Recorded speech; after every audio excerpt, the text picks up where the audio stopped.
The Blues let go of their head coach, Craig Berube, a couple of days ago, which most would consider to be a relatively surprising move, given the Blues are currently sitting in a playoff spot. And this is the guy who rallied them from dead last in the league in January of 2019 all the way back to winning the Stanley Cup that very year. So safe to say the fan base has a massive soft spot for him, which is honestly pretty rare to see for a guy who just got fired. Fans are usually pretty quick to turn around on their coaching staff when things go wrong. But I suppose it's hard to hate on a guy who brought you your very first Stanley Cup after decades of failure in the most unlikeliest of fashions. But that brings us to Kyrou, who's one of the best young players on the Blues roster. He's had a rough start to the year, putting up just 18 points in 29 games after signing his massive $8+ million contract over the offseason.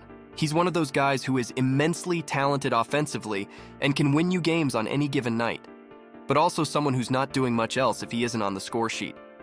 So fans have been souring on him slowly over the past few months, especially given his lack of elite production this season. And all that came to a head earlier today when Kyrou was asked about his relationship with his widely beloved head coach, where he responded by saying, "I've got no comment, he's not my coach anymore." Unfortunately for Kyrou, this created a mini shitstorm within the Blues fan base, who were already souring on him based on his lackadaisical play. His no-comment comment had a lot of implications behind it, which didn't go unnoticed by the fans who peppered the poor guy with boos throughout their game tonight against the Ottawa Senators.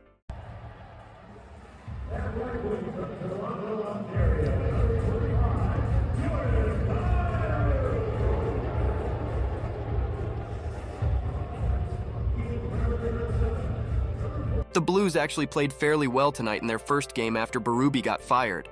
But man, was the post-game interview with Kyrou ever tough to watch. He actually had a decent game tonight, putting up an assist and ending the night with a +3. But you knew the media was going to focus on one thing and one thing alone in the post-game interview. Jordan, how difficult is it to have the fan base react the way they did tonight? Were you hearing the boos on the list? Yeah, definitely heard those. I mean, it's not easy, obviously, but I see where they're coming from, with how my comments sounded. So yeah, it's definitely tough. I mean, I love playing here. I love playing in front of the fans. So yeah. How were you able to focus then tonight, and you feel like you had it? It's definitely the toughest game I've probably played, to be honest. But any of your teammates or anybody from the organization talk to you about it? I mean, obviously my teammates have my back, right? So. But you're getting pretty emotional here. What are the emotions coming from? I mean, it's just tough, right? Like, I love playing here, so it's tough to hear the fans booing me there. Sorry. That's tough to watch for me, honestly. The poor kid obviously didn't realize his comments would blow up the way that they did, and that it would lead to the type of backlash from the fans like it did. But it's obvious that he regrets what he said, and it's even more obvious that he cares for the team and the city deeply, given how emotional he was throughout this interview. I'm sure he had his differences with Berube, who is much more of a smash and bang type of coach, something which isn't in Kyrou's playbook at all. Could he have handled the answer to the question regarding his relationship with Berube better? Absolutely. But the kid's only 25. I just can't help but feel bad for him. And let's be honest, us hockey fans are a fickle bunch.